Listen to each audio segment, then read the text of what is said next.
The views and opinions expressed on any program are those of the producers and/or the persons appearing on the program and do not necessarily reflect the views and opinions of FRC Media, Bristol Community College, or the City of Fall River.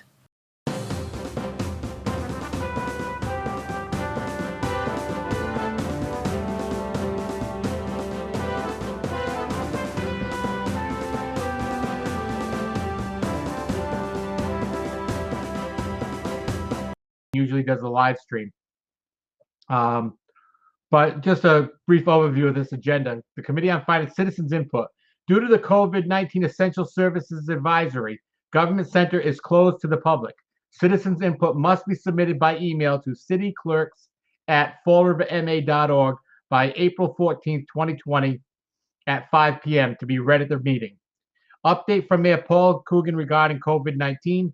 Discussion with Executive Director of CDA, RE, the 5-year annual action plan. Discussion of the fiscal year 2020 quarter 3 budget report, which should really be an interesting read. And transfer and appropriations, see number 6 below. The regular city council meeting. This is listed as a priority matter, so you're going to love this. Mayor requesting confirmation of the following appointments or reappointments. Susanna Ribeiro, Council on Aging. William Walker, Council on Aging. James Gibney, Board of Library Trustees. Richard Mancini, Historical Commission. Connie Sewell, Historical Commission. Lorraine Sherry, Council on Aging. Caroline Burton, Council on Aging. Brenda L. Costa, Council on Aging. Alan J. Rumsey, Esquire, as Cable Television Agent.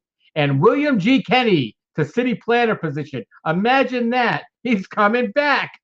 It's like a bad penny. Yeah, and it's amazing that I hear an old name, Jimmy Gibney, former superintendent of schools. Yep. They never leave. No, they don't. They never go away. And it looks like we're having an invasion of the school department coming over from the school side over to the city side. So, but look, they're talking about budgets and they're going to look over the fiscal. And the reality is, because of this pandemic, we are not going to be able to get up there and shine the light again, because they're going to listen to Mary Tahati lie her ass off again. Right. That's exactly what she's going to do. Just like the last time she showed up and said that the healthcare went up 8%. And I can guarantee you that not one of those counselors has watched the PEC meeting that you filmed, that she was sitting in the audience when I made the clear statement. Does everybody agree that it's going up 5.7%? She didn't utter a word. So she will lie again and try to con their way to say, well, I was doing this, and we made it clear at that meeting that what she was doing was leaving out the most important part. Right. That we get back. And it is in the MOU, the Memorandum of Understanding, and the individual who does the projections on how much we're going to pay, who spoke at that meeting, clearly stated that that figure was without any of the rebates, which are always part of the thing. And I have documented proof, because I have one where there's basically a 9% difference in the cost of one of the plans before the rebates we were running 6% over budget. And after we get these, which are guaranteed, by the way, they're guaranteed. We cannot get less than that. We can get more if the plan runs, but they're guaranteed. So I do not understand this thing is appearing. Can you see that thing appearing on my screen? What thing? I got a box, and I'm trying to shut the box off, and it just keeps reappearing. I don't see any box on your screen, so you're fine. Oh, this is. Is it a big box that you can't see the screen? Well, I can't see my screen. I can see you fine. Well, you're fine. So if there's a problem, I'll let you know. 3/4 of my screen is I don't even know what the hell is not designed to run on Windows. It contains an error installing the program. Again, I don't how many times do I have to click OK in a box? Just I guess. Well, it's finally disappeared. I clicked it like 27 times. okay. So we're good. But let's get back to the real issue here. Taxpayers get hammered again because Mary Sahadi is going to be, even though if we appeared or if I submitted, which I will, that budget time, documented proof of all this, 3-minute citizens input can't do it any justice. Right. And for me to submit this early in the budget process is fruitless because the city councils will not read it and they will lose it. I want to do it when we begin the budget, and I will release the letter that I sent to the transition committee and also the follow-up letter when they have still refused to give me all the numbers I wanted. So this city their incompetence is just inconceivable. And the result of their incompetence is they're going to be looking at tax UMOA, override 2.5, have a debt override on top of the override, and increase fees and threaten all kinds of cuts. And I say, so be it. Let's prioritize the cuts. The last cut should be public safety. And that's the end of it. So, again, this is going to be an exercise in futility. I won't even, I don't even know if I'll be able to watch because I don't even think pins in my eyes and hit myself with a hammer will be sufficient for me to watch this, because to allow them to have a meeting with nobody there to look at them, where they have to actually look up in the audience and see you staring at them, knowing that you know that they're not doing their homework and they're full of crap, is just going to just absolutely piss me off to no end. Well, the thing that gets me is that, while we're talking about budgets and whatnot, is I'm looking over this city council agenda, and we have an obligation federally for a grant that we received in 2018, and we're only now going to meet the city side requirements. And listen to this: we got to transfer $68,942.30 from vehicles and trucks to boat. We got to transfer $25,000 from the hazmat team to the boat. We got to transfer $25,000 from firefighting supplies to the boat. We have to transfer $10,000 from training, tower and maintenance to the boat.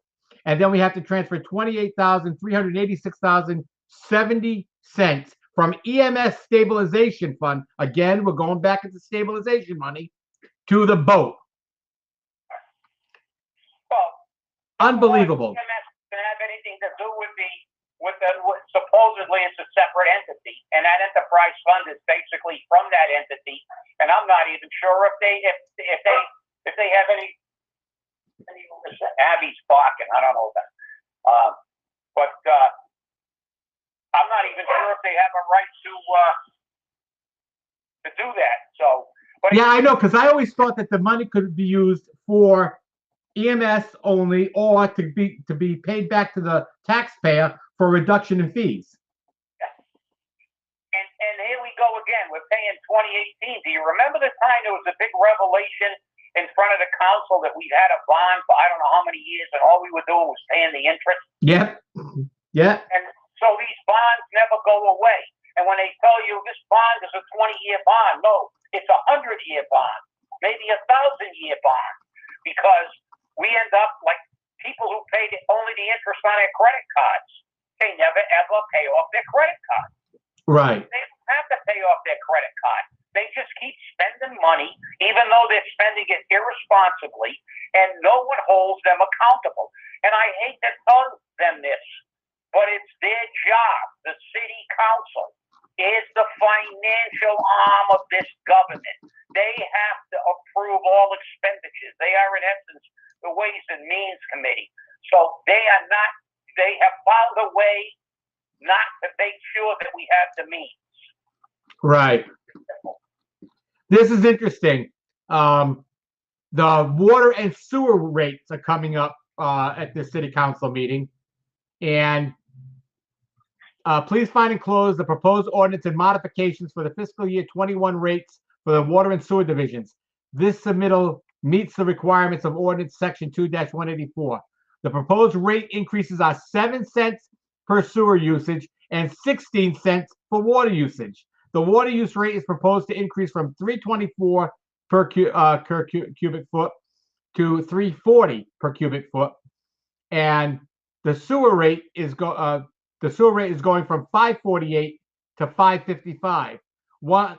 One CCF equals 748 gallons. There is a proposed rate increase to the stormwater fee of $2. Again, we can never stop with that stormwater fee. The stormwater fee is proposed to increase from $44 to $46. There is no proposed base meter fee increase. Aren't they magnanimous? I think so. The combined impact of the rate increases to the average family using 109 gallons per day, which is 53 CCFs, is $20.19 a year, or $1.68. I always love the way they say that, because it never seems to work out to be $20.19 for the year. But it's like it's always there may be 10 people in the city who actually do only go up that amount, and I'll bet you they're all politically connected. It's kind of like the assessed value on your house, isn't it? Yeah, I guess so. Kathy Ann gets a different assessment than everybody else in her neighborhood. So I guess those projections on all the increases are only for people who are connected, not the average step. Because the bottom line is, look, it hasn't stopped, and the thing that irritates me is that they have tried to con everybody with the propaganda that this is the way it's supposed to be. Right. Every single year, you're supposed to pay more for everything. And that's not true. If we paid off our bonds, if we didn't have all these new positions and all these automatic pay raises and all the other crap that they do, and they skimmed all kinds of money from the retirement system, we know that between 02 and 12, with all these millions upon millions, probably nearly $1 billion of money that they skimmed over the past 15 or 20 years, we're out of money again. We're out of money. We're out of money with Flanagan. We're out of money now. And Coogan's going to say he inherited it. But guess what? You didn't inherit all the people that created this. You rehired them. And not only that, he's perpetuating it. Well, that's right. He rehired them. Right. He's perpetuating the problems that other administrations have had. And if you cannot accept the responsibility that other administrations had these problems, and you're going to keep the same people in place, then you can expect to have the same situations occur with you. And now with the COVID virus, it's more likely that we're going to have insufficient funds, or sufficient lack of funds, however you want to put it, in our revenue stream, which means we're not going to have the money to put in our budgets, which means we're going to have shortfalls. And you're not going to tell me that the third quarter budget review is going to show that we're not going to have it, because we're going to have it. Any way you look at it, we're going to have these shortfalls. And how are you going to, this is what should be being addressed by the city council now. Not all of these, we're going to approve this one, we're going to approve that one for boards that aren't meeting, for things that aren't meeting. We're going to approve all these people. No, that could have waited. This is an emergency. This should be to handle emergency situations only. But you're going to have the meeting in the atrium. You're not going to maintain the social distancing. You're going to do all this, but you're going to keep all the citizens out of it. Then, I've got a problem with that. I've got a serious problem with that. That city council meeting could have been done via remote access, whether you use Zoom or some other method. And the city councilors could have met from their homes and done the business of the city council. But they didn't want to do that. The council president didn't want to do that. He wanted to have it at City Hall. He couldn't have it in his chamber, so he's going to have it in the atrium. No, that's wrong. It should have been done remotely. So again, do as I say, not as I do. That's how this is going on. Well, not only that, there's a total insensitivity to the plight of the people in this city. I guess that because the school department always gets enough money to run, because they take the children and wave them in front of us and say we have to, because we don't care about the children if we don't. Yet children don't get the education because we have a failing school system, even though we have all these new titles, CFO, Dean of Students, this and that and the other thing, and the budget continues to grow, and we got a superintendent that doesn't even live in the city, and but how about the plight of the average citizen in Fall River?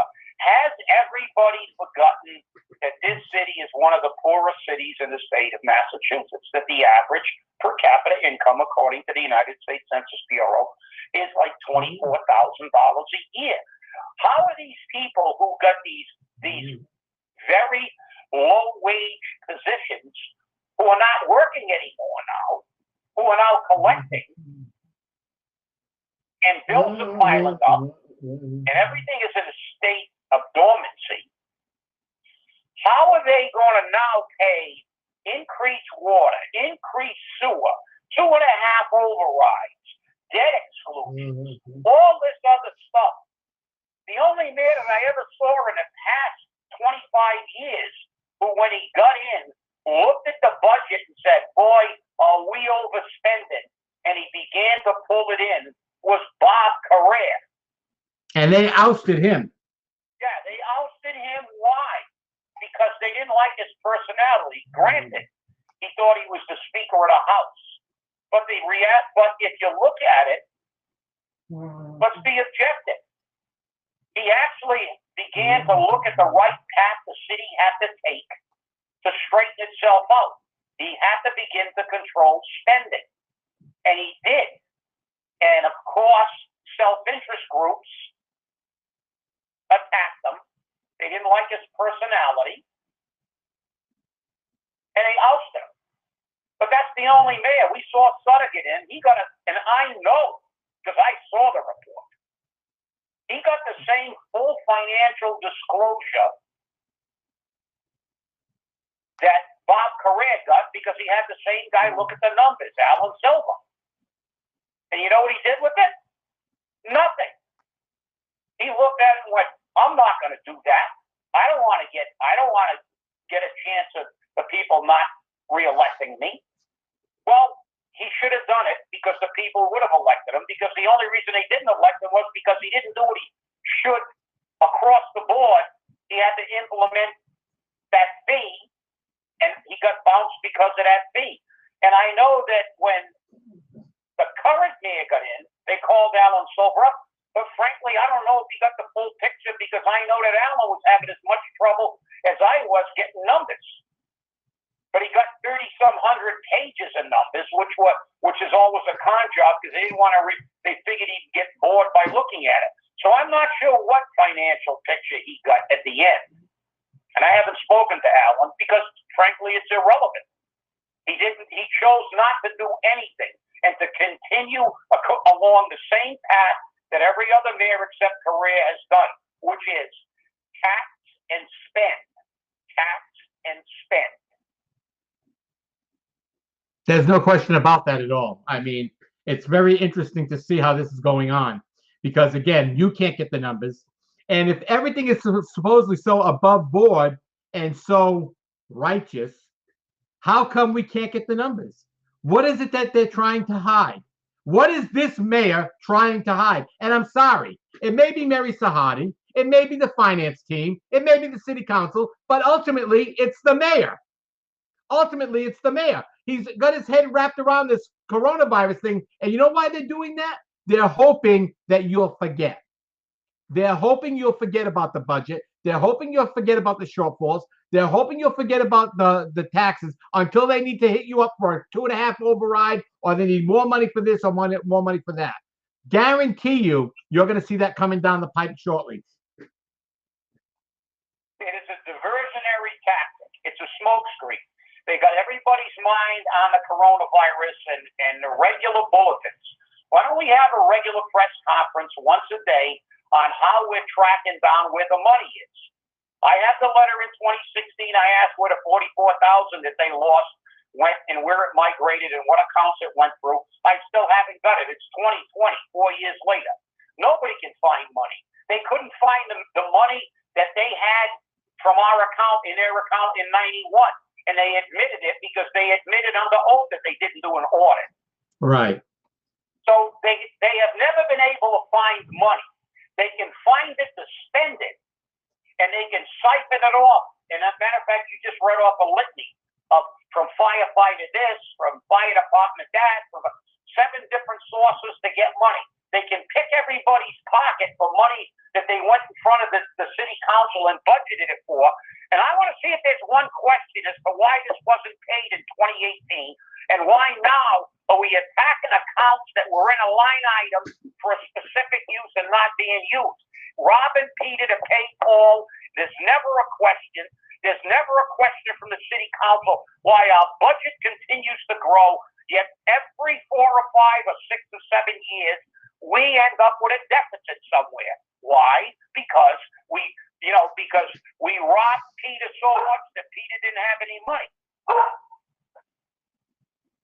Abby's seeing her reflection in the. She wants to be involved. She wants her own position in the show. So it's good to hear her.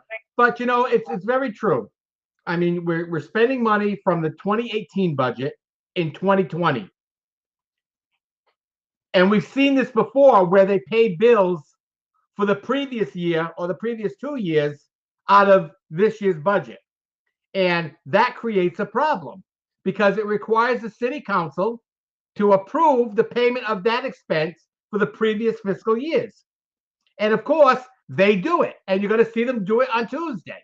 There's no question about it. And this is the problem that I have. Now, I'm actually shocked, but it's Friday today. So I don't know, we may see it shortly, that there's been no amendment to this agenda. Because normally, Cliff Ponte has an amendment to every city council agenda he puts out, instead of saying it will wait until the next city council meeting, which is what he should be doing.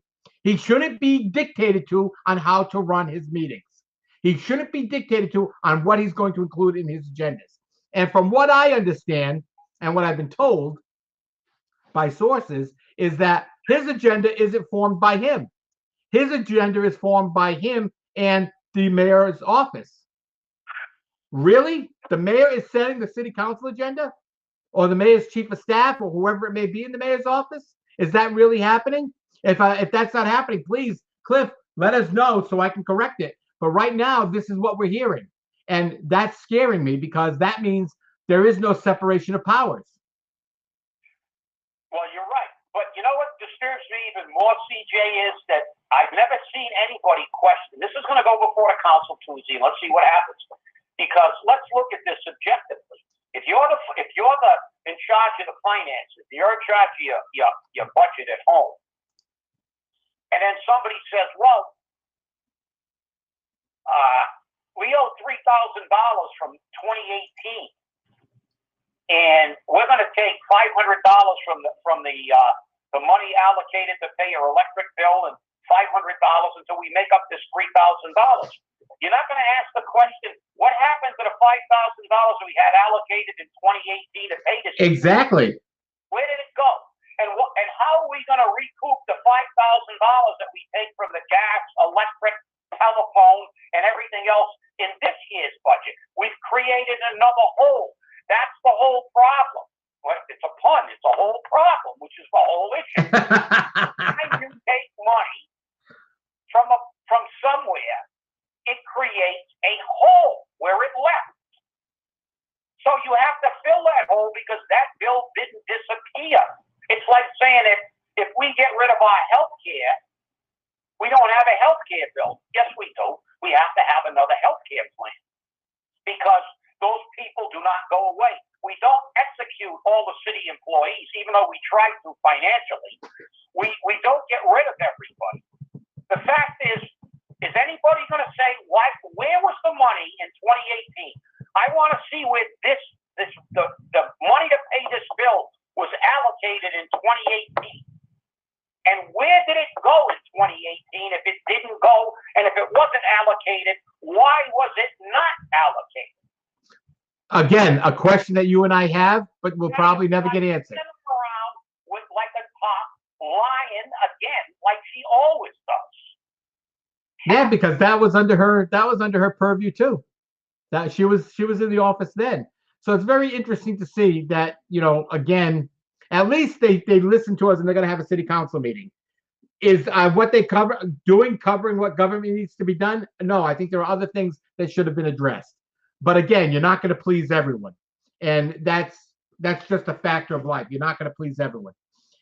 Well, it's time for the voters to be not pleased and bounce them all, because I'm sick and tired of every single time. And now, in the worst financial hardship we've seen, basically since the Great Depression, this city's answer is not going to be to streamline government, to get rid of all the dead wood, to get rid of all these jobs that we never really needed in the first place, but to now have people lose their houses and lose everything. And that is unacceptable. I'm sorry. That is unacceptable. Even Abby's agreeing. Yeah, obviously. I just quickly looked at the budget analysis as of March 31st. And I'm just going to pick out a couple of things which are very interesting, because they have the original budget, and then after it, they put the revised budget. The school aid from Chapter 70 went up to 130 from 127 million dollars. Charter tuition reimbursement went from 4.928 to 4.091. In general government, municipal aid was exactly what they projected. Veterans benefits, exactly what's projected. Abatements, vets, blind spouses, $412,000, exactly what expected. And state-owned land, $318,528. That actually went up to $333 and $333,270. So it's very interesting to see. I guess that was our 2-minute warning by accident. Good night from Unit 14. Yeah, that was our 2-minute warning. Our 2-minute warning, I guess. We don't have a heck of a lot of time. Let's see what happens, everybody. But let's pay close attention to what the city council does. Let's see what they do and don't do. And let's see if Mary Tahati uses 8% on the health care again, even though she's been called on it numerous times since that DEC meeting. And let's see how many city councilors actually watch that DEC meeting. Because again, I am going to email that DEC meeting to the president and tell him to disseminate it among all the people before the council meeting. Because we want to see where they say, why are we paying a 2018 bill with money that's allocated for other things? Why are we taking money out of all these accounts? It is absolute incompetency and a total disregard for you, the citizen and taxpayer of all of them. That's for sure. Hey, everyone. Thanks for watching. Have a happy Easter if you can. And remember, stay angry and stay safe.